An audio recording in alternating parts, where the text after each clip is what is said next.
Rose stared at her reflection in the mirror, her heart sinking as her environmental suit flickered once again. The gentle blue glow that usually covered her body stuttered like a dying light bulb, revealing patches of her natural crystalline skin underneath. In 3 days, she would have to perform at the Interstellar Arts Academy's cultural festival, and her suit was failing. She tapped the control panel on her wrist, trying the restart sequence for the 5th time that morning. The suit hummed to life, its field spreading across her body in a wave of blue light, only to sputter and fade moments later. A small warning message blinked in the corner of her vision. Environmental field stability, 23%.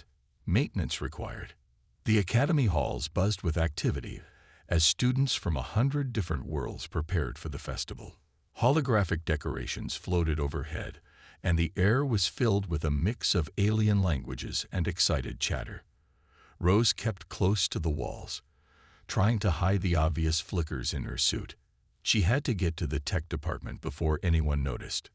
"Watch out," someone called. Rose jumped back as a group of gas-based beings floated past, their containment spheres barely missing her. The sudden movement made her suit glitch again, this time revealing a larger patch of her crystalline form. A few nearby students turned to look, and Rose felt her face grow hot with embarrassment. The tech department's office was packed. A line of students stretched out the door, each with their own malfunctioning equipment. A holographic sign floated above the entrance. Current wait time, 72 hours. Rose's heart sank even further. The festival would be over by then. "Another end suit problem?" asked the department's eye assistant, its voice tired despite being artificial. "I'm sorry, but we're dealing with a major malfunction in the gravity generators. All non-emergency cases are being delayed." Rose walked away from the office, her mind racing. Without a working environmental suit, she couldn't maintain the proper molecular density to perform the traditional Lumini dance. The whole point of her performance was to showcase how her people could alter their crystalline forms to create beautiful light patterns. Now she would let down not just herself, but her entire species. She was so lost in thought that she almost walked right through the theater department's open door. Inside, she could hear the sound of sewing machines and smell the distinct odor of human craft supplies. A memory tickled the back of her mind. Hadn't her classmate Mike mentioned something about making costumes? Rose peeked inside. The costume shop was a chaos of fabric, tools, and half-finished projects. At one of the workbenches, a human boy sat hunched over what looked like a suit of armor made entirely from recycled plastic bottles and paint. "Mike," she called out hesitantly. He turned around, pushing his protective goggles up onto his forehead. Paint speckled his face and hands, and he was wearing what appeared to be 3 different tool belts. "Oh, hey Rose. What's up?" His eyes widened as her suit flickered again. "Whoa, is your end suit glitching?" Rose nodded, trying not to show how desperate she felt. "The tech department is overloaded. They can't help until after the festival." Mike stood up, already reaching for a scanner from one of his many belts. "Mind if I take a look? I'm not certified for alien tech or anything, but sometimes these suits use principles similar to our stage lighting systems." Rose hesitated. Letting a human tinker with her environmental suit went against every warning she'd ever received about maintaining her equipment. But as the suit flickered again, she realized she had no choice. "Just be careful," she said, extending her arm so he could scan the control panel. Mike's face scrunched up in concentration as he studied the readings. "Well, I've got good news and bad news," he said after a few minutes. "Bad news is, I definitely can't fix the actual suit. The quantum field generator is shot, and that's way beyond my skills." Rose's shoulders slumped. And the good news? A grin spread across Mike's face, the kind humans got when they had an idea that was either brilliant or crazy. "The good news is, I think I know how we can fake it." "Fake it?" Rose's crystalline form sparkled with confusion. "How can you fake an environmental suit?" "It's not just for show. It helps me control my molecular density." Mike was already rummaging through various boxes in the costume shop, pulling out strange items and muttering to himself. Trust me, theater people have been faking the impossible for hundreds of years. Before we had holograms and quantum fields, we had to make everything look real using just what we could find.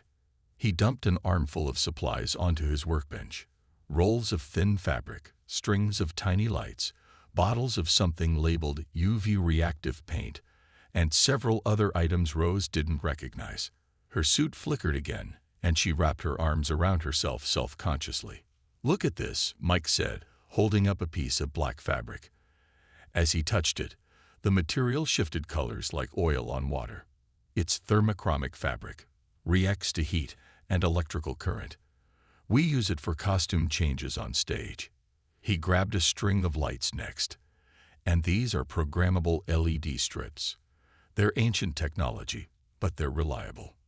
Rose watched as he quickly sketched something on his tablet. "The way I see it, your suit creates a field that does two things.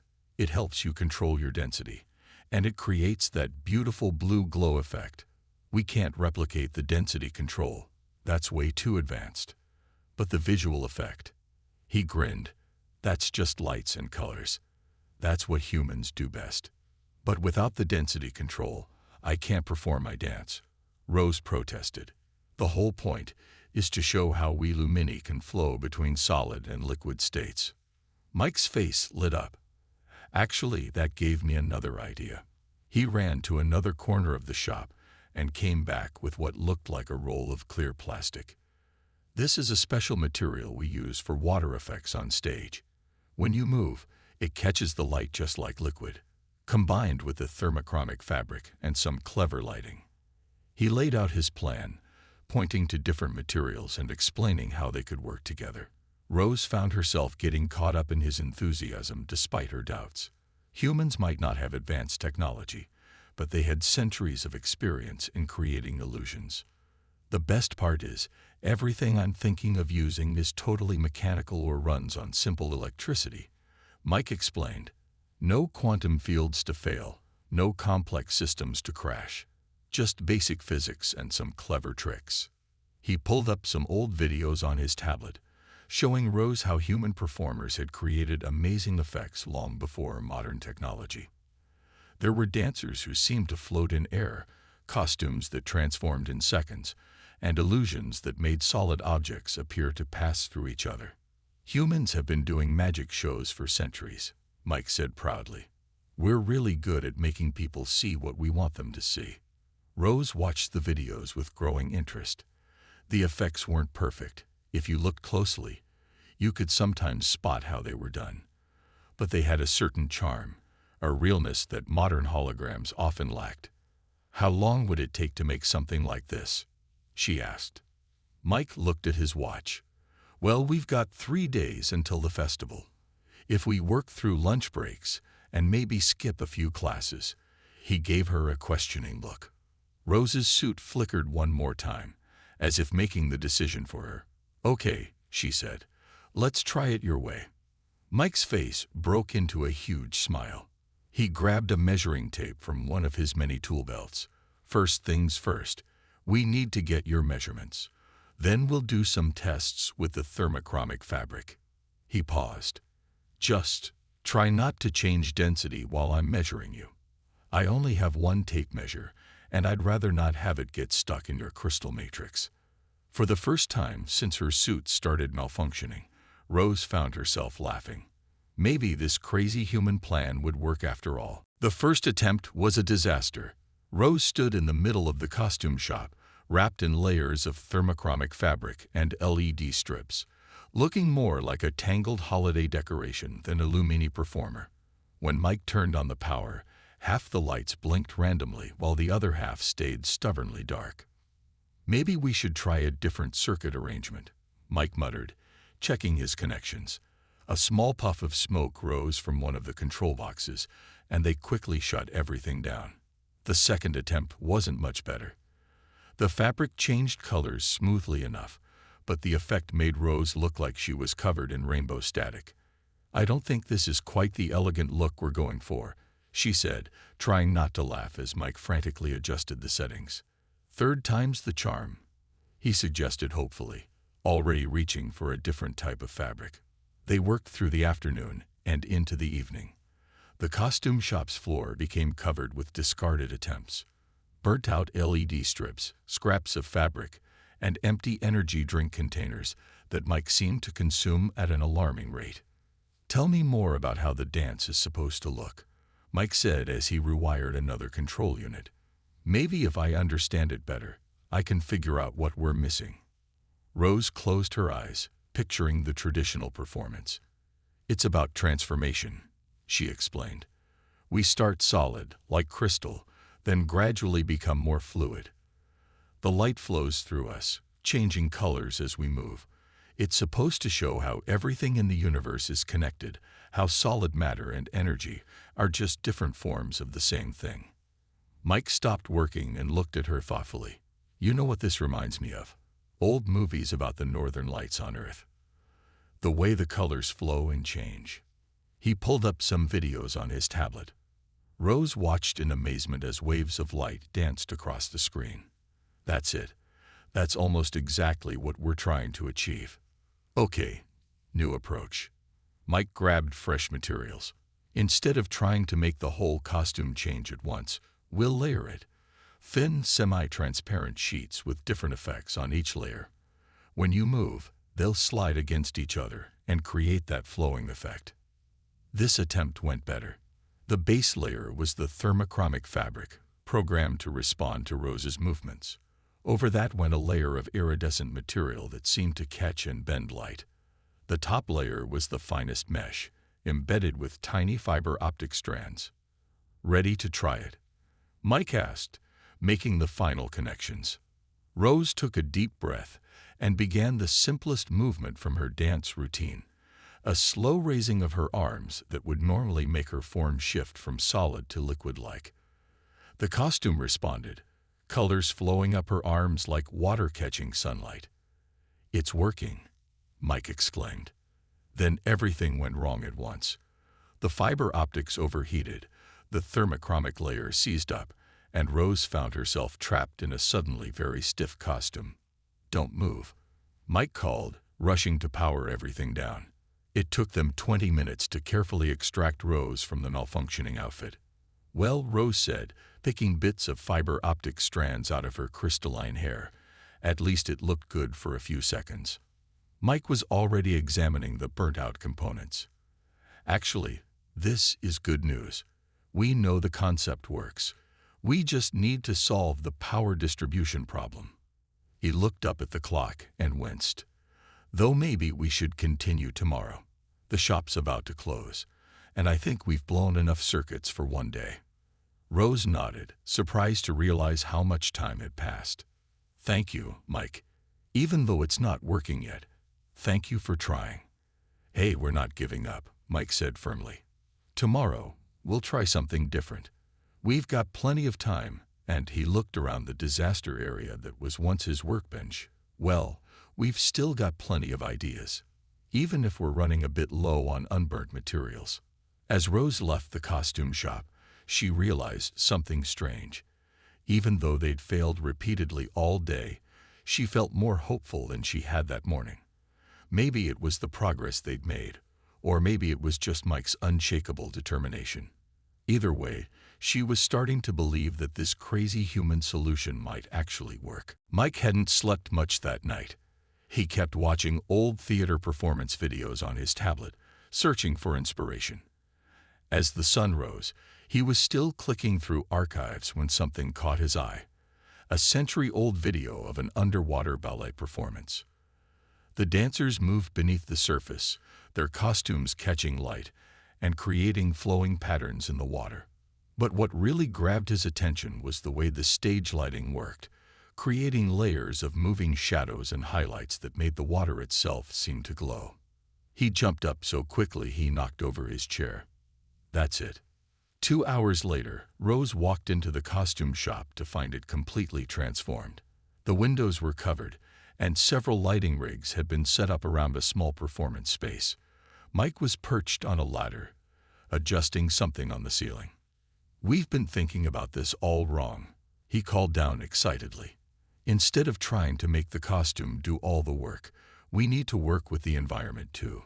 Your natural crystalline form is already perfect for catching and refracting light. We just need to control how that light hits you." Rose looked around uncertainly. "But how does this help with the density shifting effect?" "Watch this." Mike climbed down and grabbed a remote control. The lights dimmed, and suddenly beams of colored light began to sweep across the space in careful patterns. "Now try doing one of your dance moves."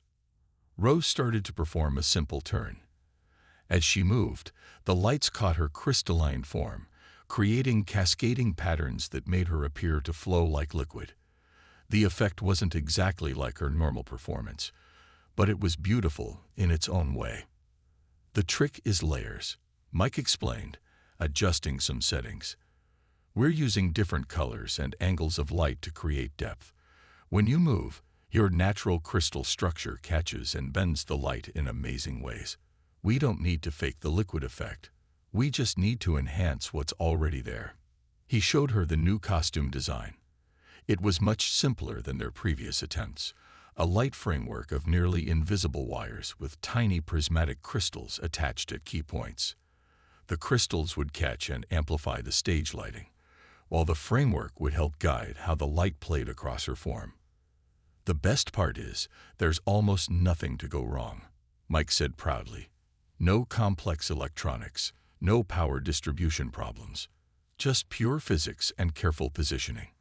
The frame is flexible enough to move with you, but strong enough to keep everything in place." Rose tried on the framework. It was so light she could barely feel it. Mike activated the lighting sequence, and she gasped. As she moved, the prismatic crystals caught the light and multiplied it, creating patterns that perfectly complemented her natural crystalline form. When she turned, it really did look like she was flowing between solid and liquid states. "This is amazing," she whispered, watching the light dance across her form. "It's different from my usual performance, but somehow it feels more real," Mike suggested. "Sometimes the best special effects are the ones that work with nature instead of trying to completely fake it." They spent the next hour fine-tuning the lighting sequences and adjusting the position of the crystals. Other students began to peek into the costume shop, drawn by the beautiful light display. Even a few of the teaching staff stopped to watch. "You know," Rose said during a break, "I was so worried about not being able to do a traditional Lumini performance. But maybe this is better. It's like a blend of both our cultures, Lumini crystal forms, and human theatrical artistry." Mike nodded, still tweaking the lighting controls. "That's what I love about theater. It's not about having the most advanced technology. It's about taking what you have and making something beautiful with it." Then he frowned at a readout on his tablet. "Though we might need to figure out how to power all these lights for the whole performance, I think we're pulling enough electricity to dim the lights in half the building." Rose laughed. "One problem at a time. At least nothing's on fire today." "Yet," Mike added with a grin, "the day's still young." The day before the festival, the Interstellar Arts Academy buzzed with energy as performers held their final rehearsals. Rose and Mike were running through their last technical check when a group of Lumini elders walked into the costume shop. Their crystalline forms sparkled with traditional patterns, and their environmental suits hummed with perfectly maintained quantum fields. Rose froze mid-movement. The elders had arrived early to see the student performances. She hadn't expected them to visit during rehearsals.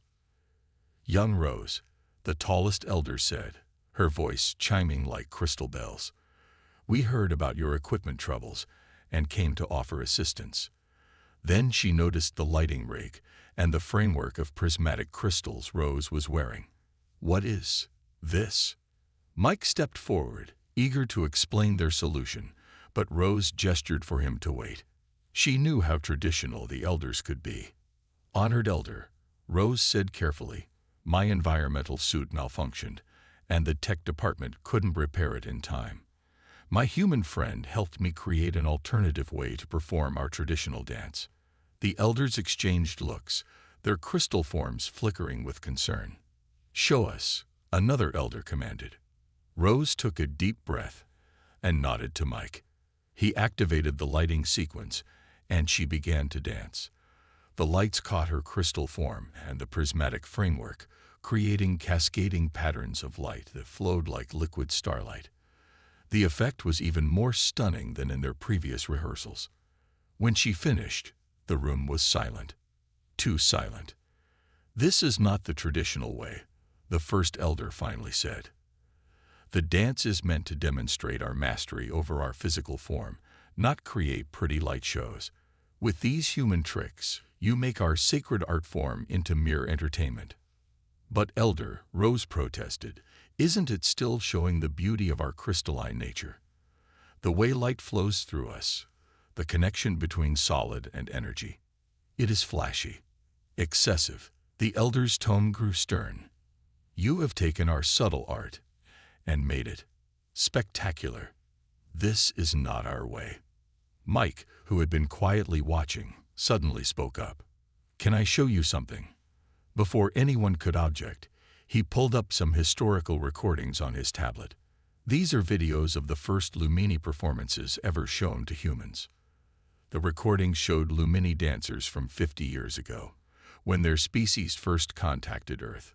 The performances were simpler than modern ones, using only natural light and crystal forms. "The first humans who saw these were completely amazed," Mike explained. "They said it was like watching stars dance. That's why so many humans wanted to learn more about Lumini culture. Your art helped bridge our worlds." He switched to more recent recordings. "But look how the dance has evolved since then. You've incorporated quantum fields, environmental suits, advanced energy manipulation. The core meaning stayed the same, but the presentation changed with new technology." The elders studied the recordings, their crystal forms shifting thoughtfully.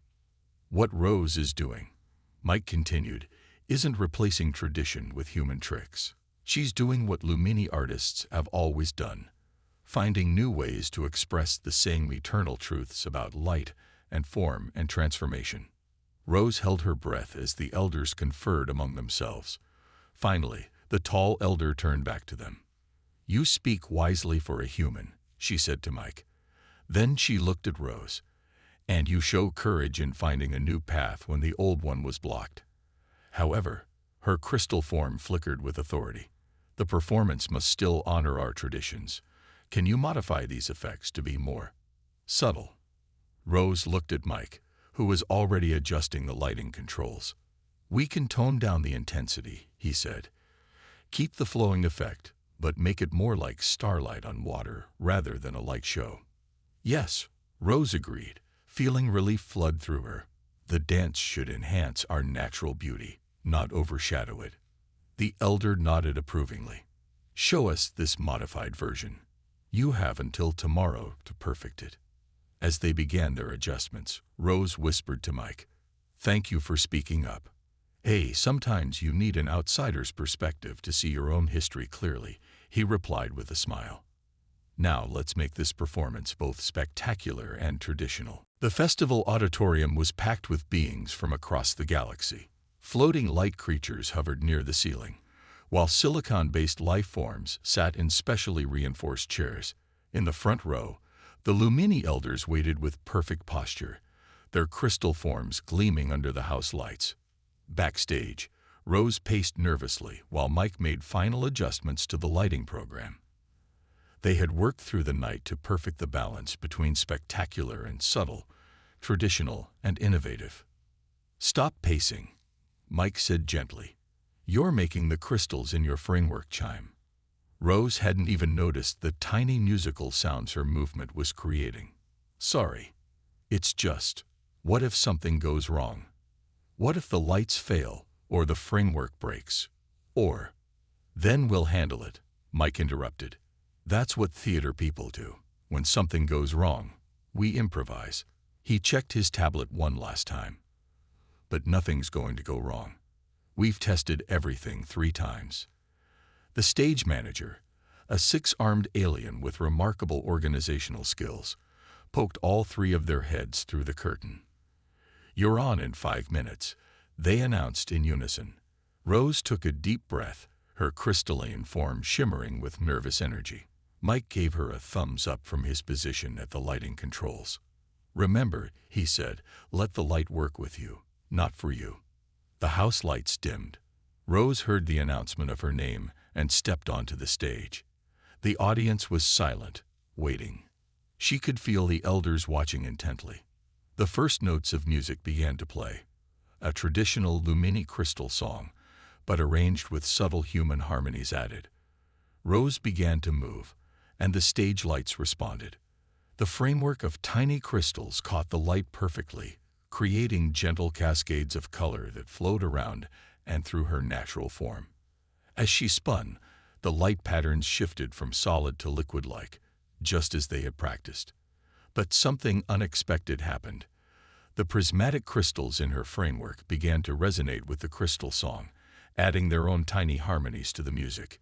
Each movement created not just light, but sound, turning her dance into a complete audio-visual performance. The audience leaned forward in their seats. Even the floating light creatures descended a bit to watch more closely. Rose could see the Lumini elders' forms flickering with what she hoped was approval. She moved into the most challenging part of the dance, the transformation sequence. Without an environmental suit, she couldn't actually change her density, but the combination of her movement, the lights, and now the crystal harmonics created an illusion so perfect that several audience members gasped. The crystal song reached its peak, and Rose began the final sequence. Light flowed around her like liquid starlight, but subtle and elegant rather than flashy. The tiny crystal chimes blended perfectly with the music, creating an effect that was both entirely new and deeply traditional. As she struck her final pose, the auditorium was completely silent for one long moment. Then the applause began. The silicon beings created thunderous vibrations, the light creatures pulsed with brilliant colors, and the various other species all expressed appreciation in their own ways. Rose looked to the front row. The Lumini elders were standing, their crystal forms resonating in the traditional gesture of highest approval. But what made her happiest was seeing their forms flicker with genuine emotion, something they usually considered too undignified to display in public. From his position at the lighting controls, Mike gave her another thumbs up, grinning from ear to ear. They had done it. They had found a way to honor tradition while creating something new. As Rose took her bows, she realized something important. Her performance hadn't just been about working around a broken environmental suit.